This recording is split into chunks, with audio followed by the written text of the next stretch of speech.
Sabi niya, oh fuck! Sabi niya, oh man! Sabi ko,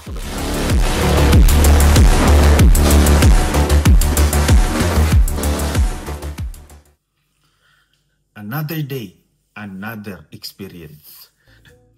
Na-experience yun na ba, my dear friends? Di ba, usually, pag tayo, mga lalaki, di ba, pag umiihi, ewan ko sa mga babae, di naman ako babae. Di ba, usually, pag umiihi tayo, parang gusto mong umutot ba ng malakas ba? Di ba? Parang, nag-iihi ka, di ba? Ewan ko sa inyo, pero ako usually parang ganon din minsan, di ba? Lalo na dito sa Europa kasi malamig. Lagi kaming umutot dito. Lagi pag-ihi, utot. Doon ako sa airport, my dear friends. Pumasok ako sa mga lalaki. Sabi ko, tingnan ko muna. Tinignan ko talaga isa-isa. Yung mga cubicle, tapos yung mga, di ba, may mga ihianan dyan. Walang mga tao. Ihi na ako. Walang tao eh. Ihi na ako. Tapos sabay utot ba? Tapos biglang pumasok yung Amerikano. Sabi niya, oh fuck! Sabi niya, oh man! Sabi ko, oh I'm sorry. I thought there's no one inside. But, oh fuck! Go do yourself. Finish it ko no finish it.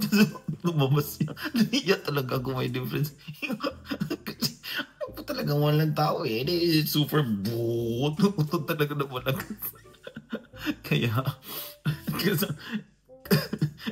kasama din yun yung na-experience. Same din dun sa, meron yung mga bus stop by difference ba. Tapos, yung bus stop namin, parang, yung daan, papuntang bus stop, parang napataas ba? Pataas. Tapos bus stop.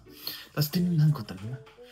Wala talagang mga taong may difference. Di ba usually pag umutot tayo, pag nakaupo tayo, ginaganon natin kaya para mabigyan ng space. Yung fit natin para umutot, di ba? So gumunan ako. Just biglang dumating yung baba. Parang ang utot mo, parang bumalik. Naiyak ako. Kasi narinig na yun. Wala na tamo. Sabi ng babae, oh no! Tapos patas yan. Well, nangyari. Hindi ko na mapigilan. Ay, Diyos ko. Anyway, ito si Luca. Another day. Another experience.